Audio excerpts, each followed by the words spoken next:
From Villarica, we're on our way further south.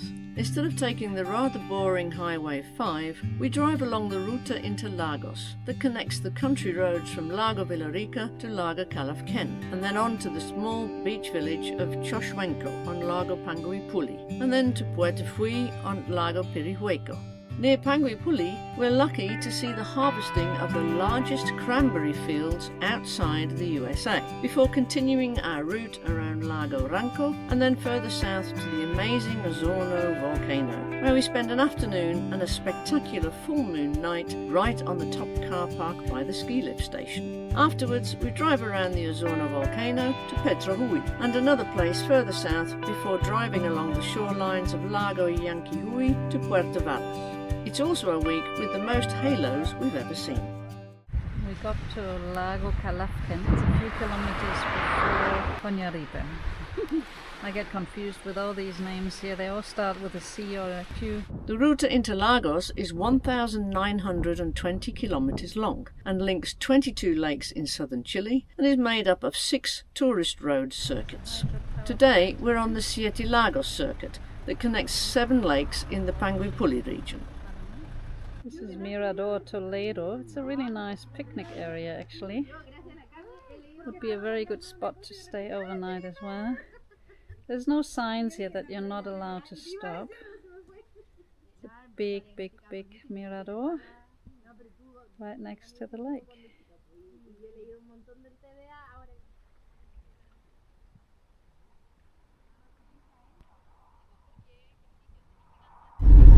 Curvas peligrosas in the dangerous bends. Pavement is red. It's kind of a nice thing. Nice red color though. We're on our way to Puerto Fuy. Puerto Fuy. It's a little side track that we're doing today through a mountainous road that past 7 or 8 lakes. Really nice drive. We're arriving at Puerto Fuy. Oh, here's the drinking water if you want some. Oh, that was cool. So this is the end of the road, and there is a lake here with a ferry. I don't think there's another. Maybe there is a ferry coming. There's 2 cars parked in there, but we're not gonna wait for it. We're not using the ferry anyway. Could possibly stop here, but we decided to go to Choshuenco. Apparently this is a drinking water fountain. Nicely done.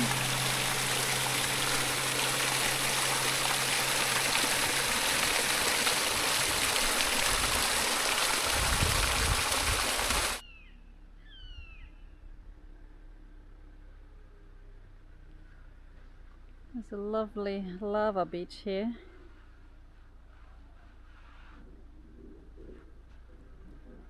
These are my favorite trees. They look like a huge umbrella.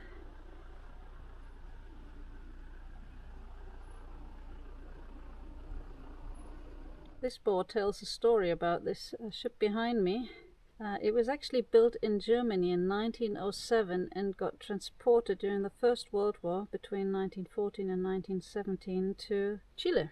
And this is what it used to look like. It connected the people from here to the port of Panguipulli. So this is what's left of the Enco. Nice history here. We'd planned to stay in Choshuenco for the night, but parking overnight is not allowed right by the beach. There's parking space on the main road in the tiny village, but the smoke from all the wood fires burning in the houses is too much for us, so we decide to move on and go back to the Mirador Toledo. So finally we can see the full volcano at sunset. We came back to the Mirador with the big rocks to stay for the night. It's cold. The temperature in the motorhome just said, outside temperature said 9 degrees. So this is after sunset now. It's peaceful. Beautiful lake. And it's going to be pasta gorgonzola in a minute. We're starving. This is by far one of the coldest mornings we've had so far. It's already 11:45 and the temperature is still freezing cold. When we woke up about an hour ago, it was 9 degrees inside, I think, something like this. And it was 8 point something outside because we were parked in the shade. So instead of having breakfast, we actually drove to another Mirador viewpoint that we have seen yesterday on the drive in the hope that we are in the shade, but we're not. We're still that we're in the sunshine. We're still in the shade, but we have this fantastic view of the volcano, Choshuenco. So here's Helen in her thermal gear and, as she calls it, her pièce de résistance. The shorts on top. The shorts on top of her leggings. It looks ever so sweet. Sexy hexy. Especially from behind. But it's necessary. At 13 degrees and my hands are freezing. We're going to warm them up on a cup of tea now. Oh. This is the view of the volcano from Panguipulli. They are harvesting cranberries here. It's the first time I actually see it. About 9 kilometres southwest of Panguipulli, we encounter cranberry fields on the side of the road. Cranberry fields? Outside North America? We didn't know that. Cranberries are native to the swamps and bogs of northeastern North America and belong to the heath or heather family. We saw them for the first time back in 2008 north of Madison, the capital city of Wisconsin, but that was before the harvest. Now they're being harvested here in southern Chile. In fact, they've just started this morning. How lucky is that? They're just starting to harvest. It's going to go for 2 months just to do the harvest. And they have 125 hectares here.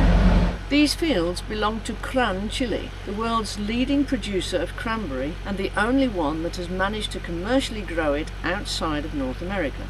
More than 3 decades ago, an entrepreneur named Warren Simmons founded the company with the purpose of cultivating cranberries that arrived in vitro from North America, with the most modern technology applied for the first time in Chile. Since 2013, the company is part of the Ocean Spray Cranberries Incorporated, an American agricultural cooperative of growers of cranberries, headquartered in Massachusetts, that also invented the cranberry juice in 1930 and today owns about 65% of the North American cranberry industry. So it's 125,000 for a machine like this. Approx. Yeah. Cran, Chile currently has more than 700 hectares of cranberries located in 7 different locations in the south of Chile, producing an annual harvest of close to 26,000 tonnes. Today, the US, Canada and Chile account for 97% of the world production of cranberries.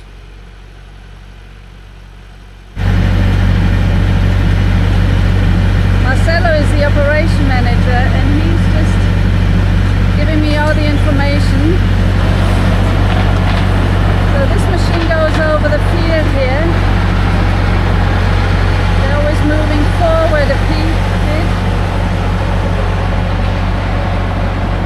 And then it's cutting. It's just lifting up basically the cranberries. So they're just moving one step forward. During the growing season, cranberry beds are not flooded, but are irrigated regularly to maintain soil moisture. Beds are flooded to facilitate the harvest with 15 to 20 centimetres of water above the vines. A harvester is driven through the beds to remove the fruit from the vines. For the past 50 years, water reel type harvesters have been used. Harvested cranberries float in the water and can be corralled into a corner of the bed and conveyed or pumped from the bed. So you can see this is how it starts off. They have lots and lots of these fields, 125 hectares in total, each of them producing 30,000 kilos of cranberries. This is amazing. You can see this is basin or piscina pool number 28. Here you can actually see the plants underneath. So here the guys are just pulling them across with a tube, and then the truck's coming to pick it up with a manguera. So this is the rubber that actually pulls the cranberries across. Every field has a sign, and it actually says when the plants were put in. This was in October 97, and this yellow thing here is the water line. So they only put the water in when they're actually harvesting. So once they're done with this field, they pull up this yellow thing, and the water is actually running into one of the other fields. The next ones will be these ones over there. They're ready to be harvested, but they're gonna fill the water in when it's time to do so. And the guys just told me they earn 9,000 pesos an hour, which is about $9. And 20 people actually work here to harvest 125 hectares. And the plant started in 97, so these are the oldest fields, and each of these fields produces between 10 and 40 tons of cranberries, and then they're being sent to a processing plant and then to a harbor and then shipped out. This could actually be the truck that is sucking up all the materials here. So that was super interesting here, but I gotta leave. We are following the route around Lago Ranco, but there's always something in the way. Yeah, so we're heading for some Miradores to take a closer look. It's a nice beautiful day again. There's actually a halo around the sun. We just drove past a beautiful reflecting lake. Had to sneak out and sneeze. Here is this Excuse me. sneezing woman. It's been too cold. This is really interestingly done. These are just paint spots, but they're reflecting during the night. And this is one of these curvas peligrosas with a bright red tape. Helen's still sneezing. A bright red paint. There's the halo.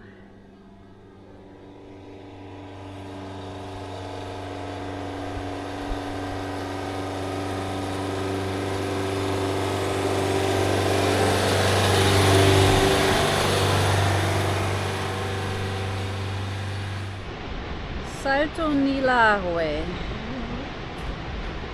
It's not a big one, but good spot for the day. The halo accompanies us all afternoon on our route around Lago Ranco. A halo is a ring or light that forms around the sun or moon as the sun or moonlight refracts off ice crystals present in a thin veil of cirrus clouds. It's usually seen as a bright white ring, although sometimes it can have colour. Today is the 22nd of March. We're heading straight into the fall in Chile, and it's pissing, absolutely pissing down with rain all day. It started at, I don't know, 6 o'clock in the morning, and we are parked at the Copec, and we had to put up the tarp. We already knew the weather was coming, so we put up the tarp last night so we don't rain through. Yeah. It's a little coolish in here, and that's why we're in thick clothes, but Helen is looking up the next points of where we're going. And the weather. I'm of course editing a video, and yeah, we keep ourselves busy. We're a bit steamed up, but there's not a lot we can do. We can open the deck looker, but there's skylight, but it's a bit cold. Absolutely horrible outside. And tomorrow. And tomorrow as well. We might stay here again. But we had a shower last night. Yeah. Only the second one in Chile. The Copecs are really good. Yeah. But only the Copecs on the main highway, on Highway 5, actually have showers. Yeah. And this is only the second time we're actually on Highway 5. Yeah. So, but it was a nice hot shower. And this morning we got woken up by a delivery van that banged his back door into our van. You can see how terrible it is out there. There was actually a lot of motorhomes parked here last night, but they're all gone. They must be driving in the rain, because it's raining everywhere in Chile. No, not in the north. Okay, in the south. We're at Las Cascadas and it's right on the lake. The weather is not the best right now, so we can't see the volcano Osorno. I don't even know in which direction it is, but it's a big lake. And we might stay here for the night. We might just do a coffee break. We'll see how it goes. We stayed for the night because the weather forecast for today predicted sunshine. But where is Osorno volcano? And can we see it today? Good job we have a drone, and Kirsten takes it up into the air to check things out. The volcanoes are still in the clouds. Let's wait for another hour, have breakfast, and then put the drone up again. Wow, the tip of Osorno is free of clouds. What a sight. Let's get ready to make a move. Wow, within minutes, Osorno is cloud free. You can clearly see the glaciers. Osorno is 2,650 meters high. And there's snow year round on the top. So we're on our way up to the car park on the Osorno. So the road up here is over 10 kilometers long. And we started basically at sea level. We're gradually going up. We don't know how high up we're actually going, but apparently it's cold on the top. At least we were told that last night, that people on the top said it's really freezing, but it was bad weather yesterday. Yeah, but it's nice that it's all tarmac. Otherwise we wouldn't do it probably. But it's not very wide. You have to watch for oncoming traffic. This is one of the miradores here. I don't know if it's halfway, but it's a nice pull out. We are so lucky with the weather. Yesterday it was pissing down with rain all day, and today bright sunshine. Amazing. So we're already at 815 meters. It's climbing steeply. We've seen people with open bonnets here. We have the heater running on full, and Helen has to put the fan on, the extra fan on once in a while. Because of course the engine is getting hotter. It is hot outside, but it's worth coming up here. The views are just spectacular. So the last few meters are obviously switchbacks. Yeah, you can see them on the GPS. Last bend. That's really steep here. That is 25% grade here.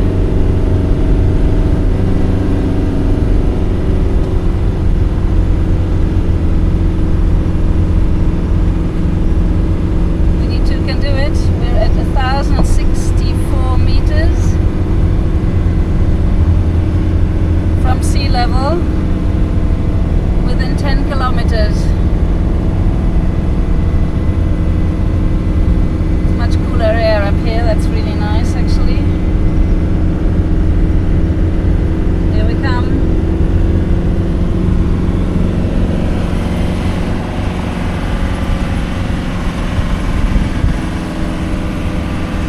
This is really nasty here, one-way traffic basically. They're obviously putting a drainage or something in here. This is why the road is tarmac, because it's a ski area up on the top here. But we have fantastic weather to come up here today. Wow. You couldn't pay for it, really. The ski lift is actually open. We're going to check it out. So this is the top here.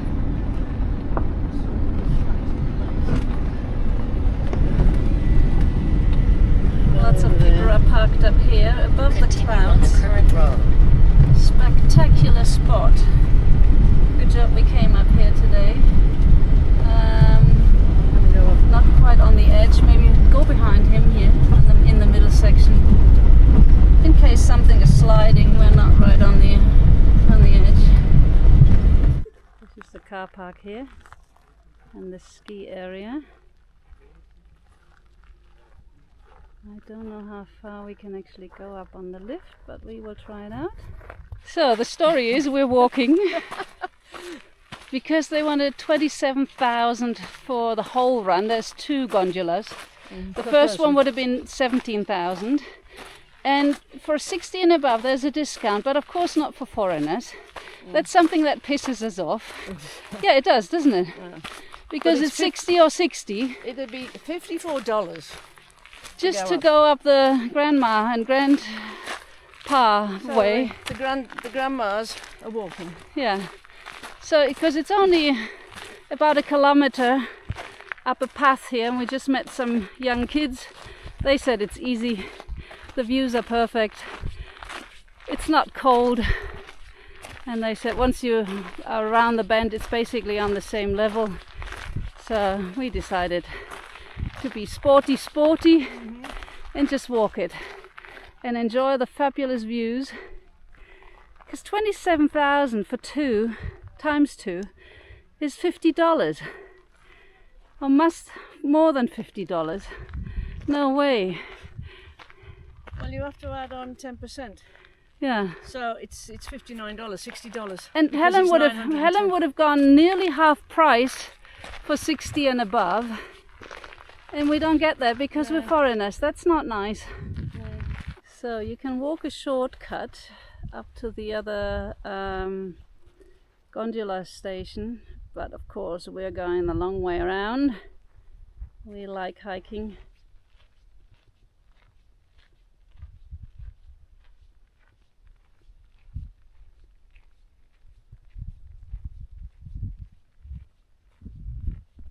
So that's a bit of a climb here. But it's always exciting to climb a volcano. I don't know how many volcanoes we've climbed over all these years, but this is actually not too bad from the surface. It's not so sandy, but it has rained last night.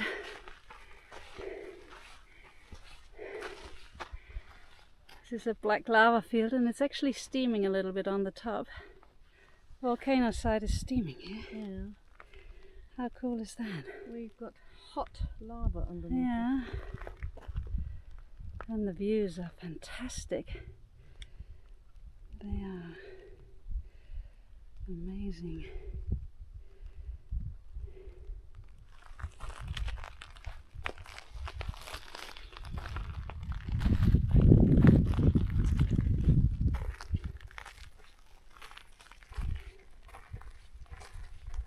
So we're coming over the crest here, and there's another volcano, snow cone shaped volcano. This is amazing. What did look on the map to find out which one that one is? Yeah, because we're surrounded by volcanoes. Yep. That one over there. Then there's another one in the distance there. And then it's this one here by the lake. There is the other gondola station. We're making good progress. We're having a drink break. But it's actually really warm up here, surprisingly, isn't it? We're sweating a little bit from the climb. And we're still in t-shirts. Now we're going to go up that little zigzag path here to the top of this little mountain, and hopefully we can get a good view onto the glaciers.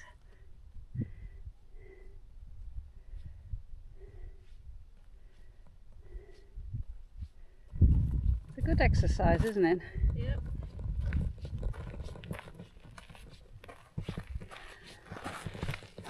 That's better.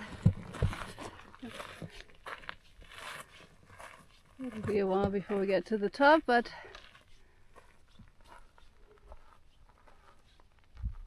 it'll be worth the views. You can smell the sulphur. Yeah. We're getting there. Clouds rolling in. There's the ski lift. But we're almost there.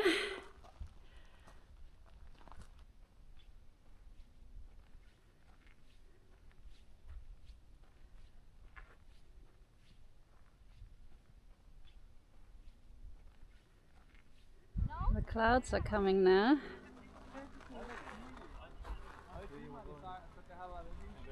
But it was well worth coming up here. The views are spectacular.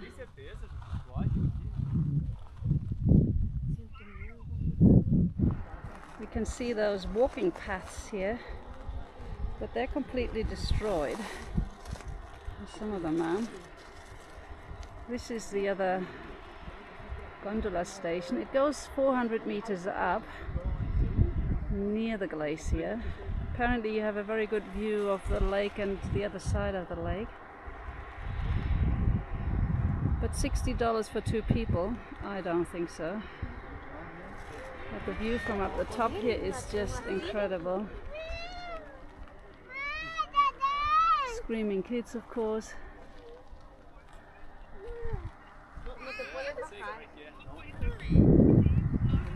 And there is the road that we came up. This is the ski lift that we didn't take. It's actually just above the clouds.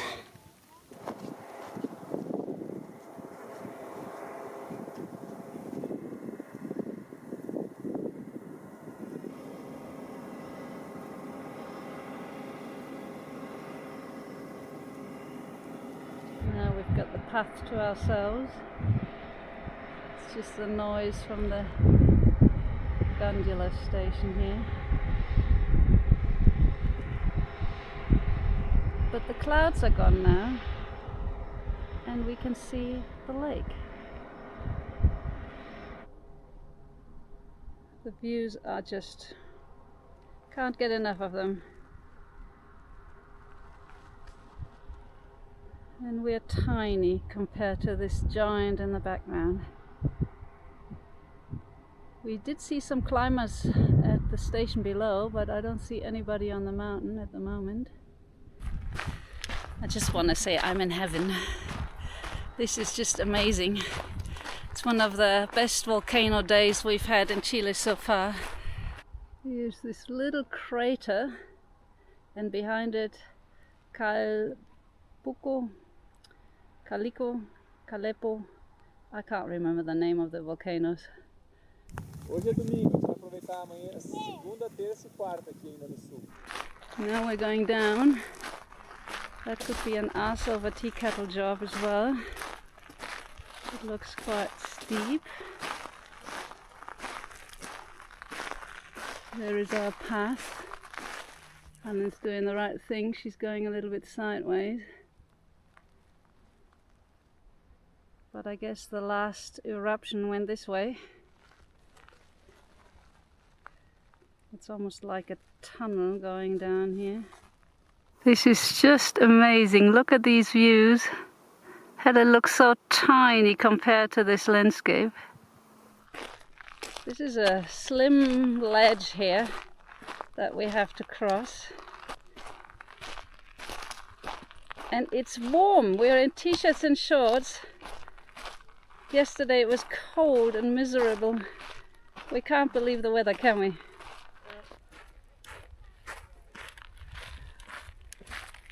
People are getting lost up here. We would just ask for the way to the gondola because there's so many different paths.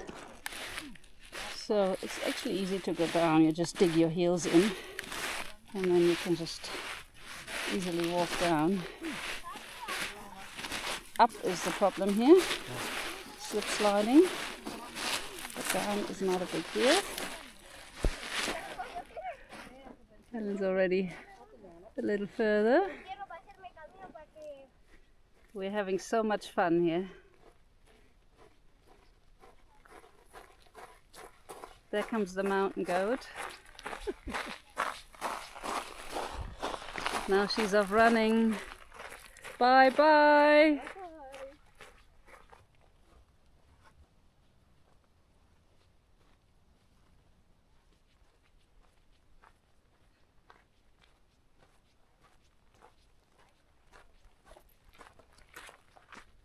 not that steep here, but it's these little pebbles that can easily cause you to stumble and fall because you just slip on them. Look at this. I just decided to stay here for the night and see if we can actually get a sunset later. So this is the gondola, and trekkers are actually coming down. They obviously did some climbing. So we're back. It's way past our coffee time. There is a disadvantage to this day. Well, not really a disadvantage. We have no more cakes. So we have to go for plan B. And plan B is Maria biscuits and Nutella, which is almost better than any cake.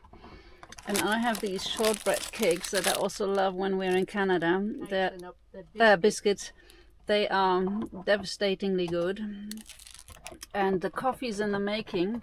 But it's almost 6 o'clock by now, isn't it? How long did we walk up on the volcano? We left at 5 to 3.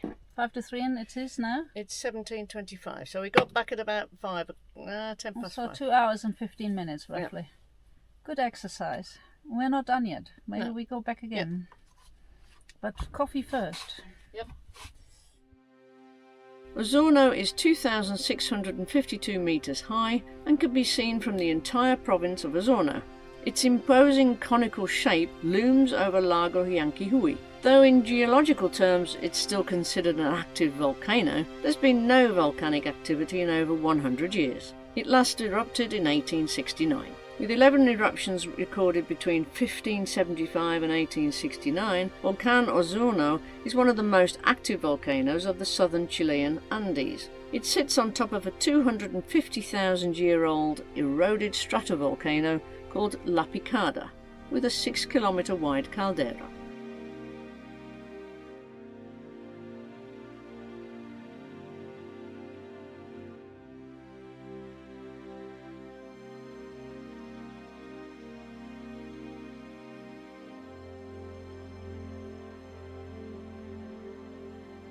The ski lift parking lot is definitely a great sunset spot. The sun goes down right behind Lago Llanquihue, and when you turn around, Osorno is bathed in a warm red light that turns the glacier pink.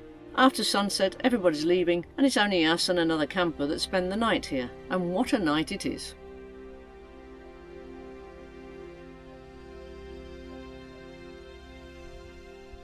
It's hard to see, but the full moon is coming up behind the volcano.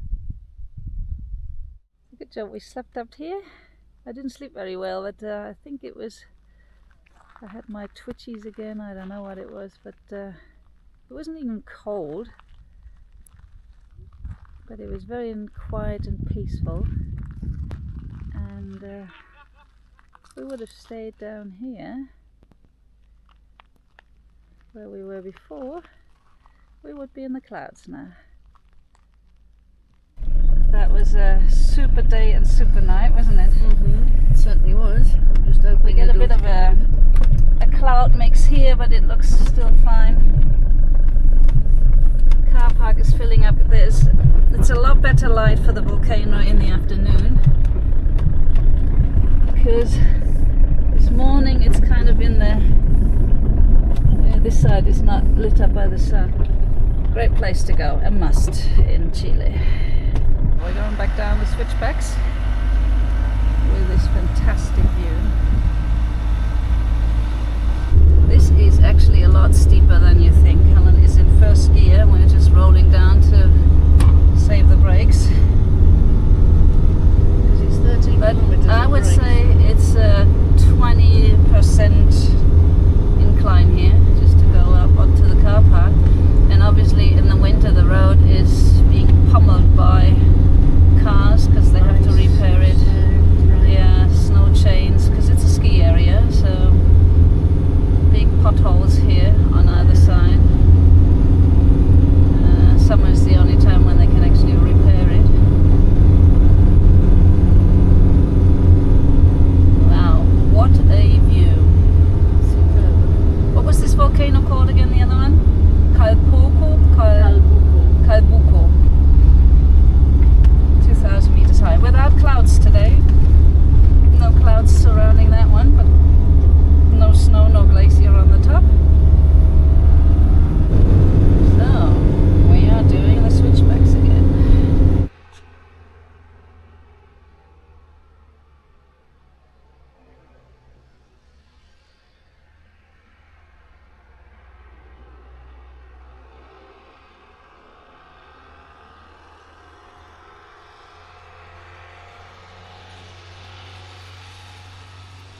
best volcano visits we've ever had. I would say maybe the best, at least amongst the top 2 or 3, right?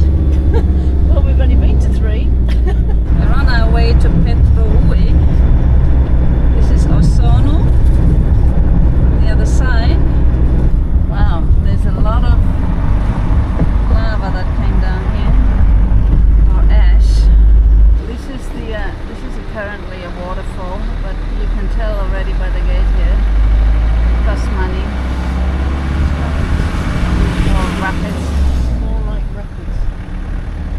Okay, yeah, same price here. Yeah. We don't want to pay for nature. It should be free for all of us. We found a path that should lead us to the same thing, hopefully. Because we don't want to pay for anything. Cheapskates as we are.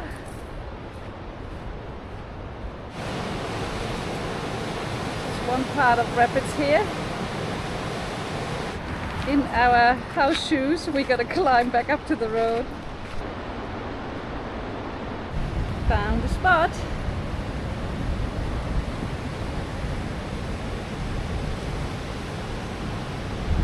This is a crystal clear river.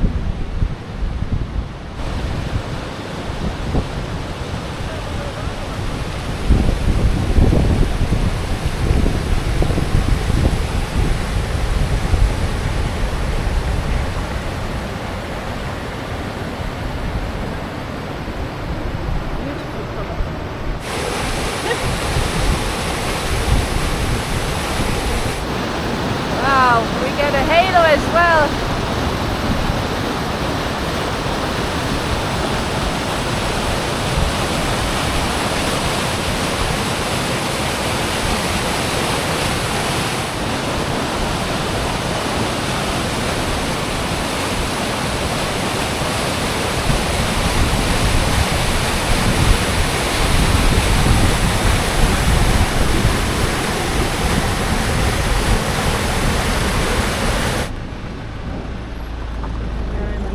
One of these.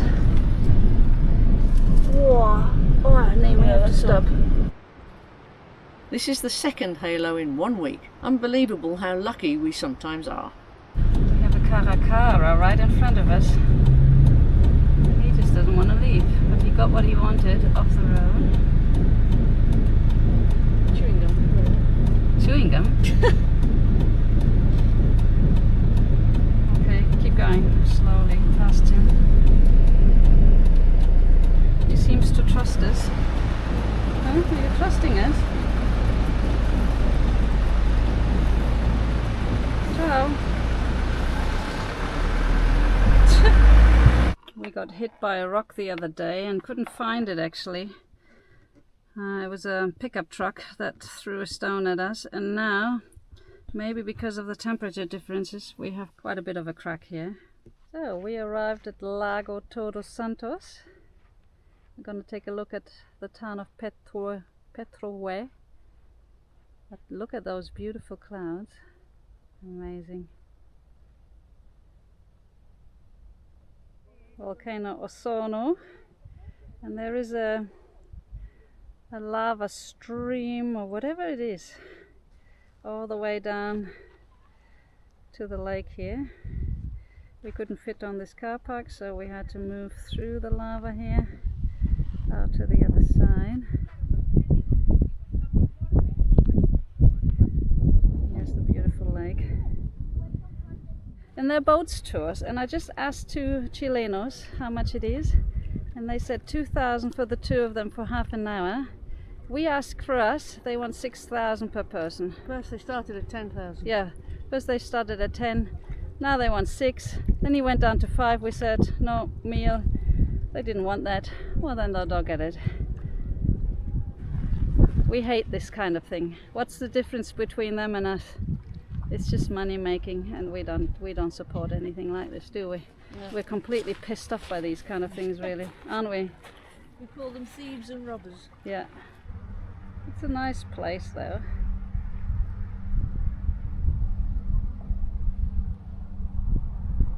This is the Petrohue Lodge. They call it a castle.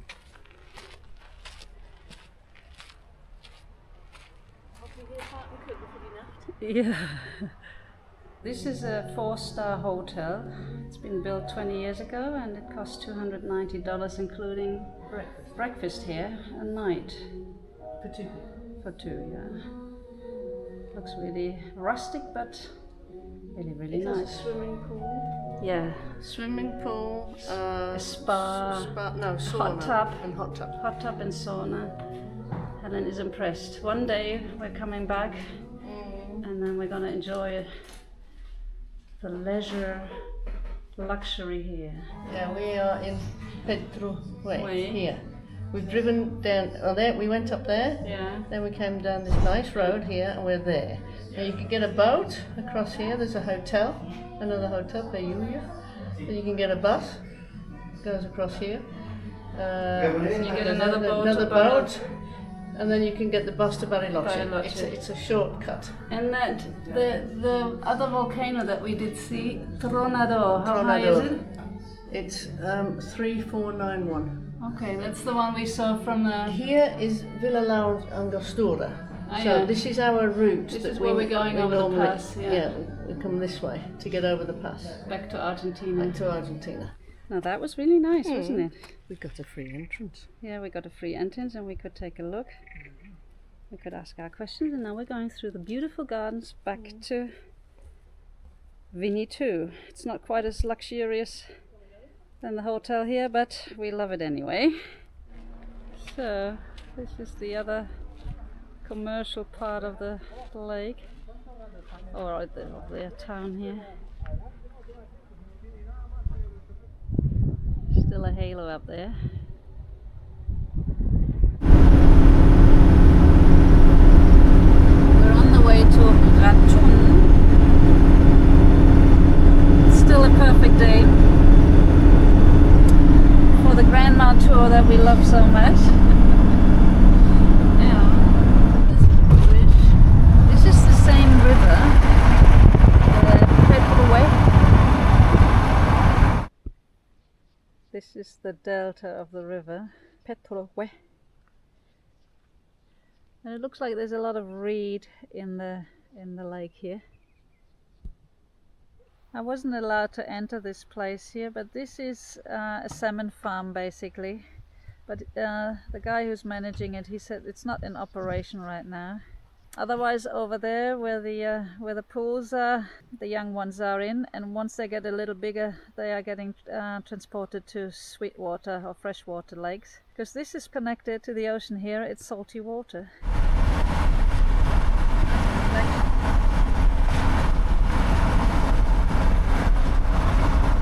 This is Laguna Patatas, and there's actually a reflection of the Osorno in it.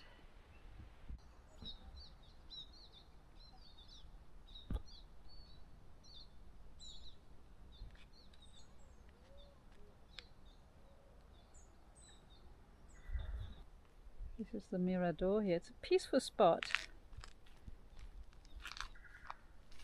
But we're looking right into the sun.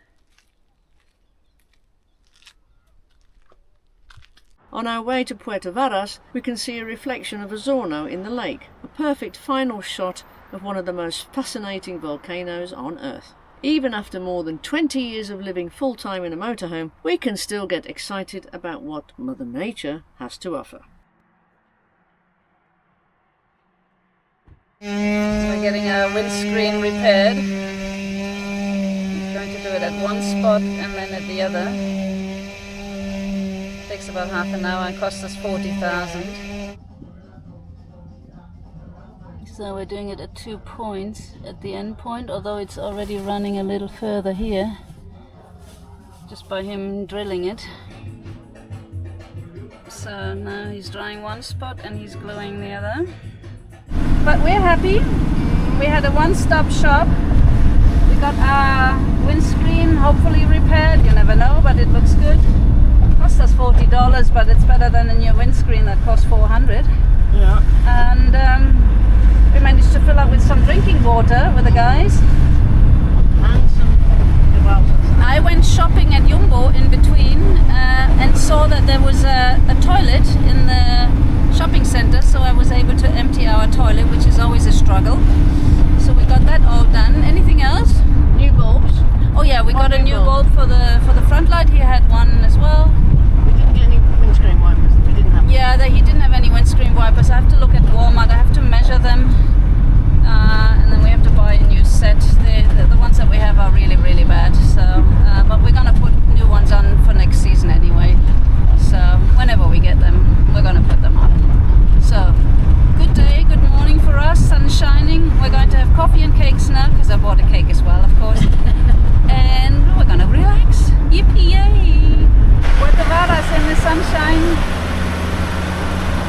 In our next video, we visit the little ferry port of Caleta la Arena, drive through the rough-looking city of Puerto Montt and all the way across to the Pacific Ocean to Caromapu, before going on a bumpy ferry crossing in Maullín. On our way back to Puerto Varas, we check out the Swiss-German lake town of Frutillar Bajo, and then drive the spectacular Paso Cardinal Antonio Samore back into Argentina.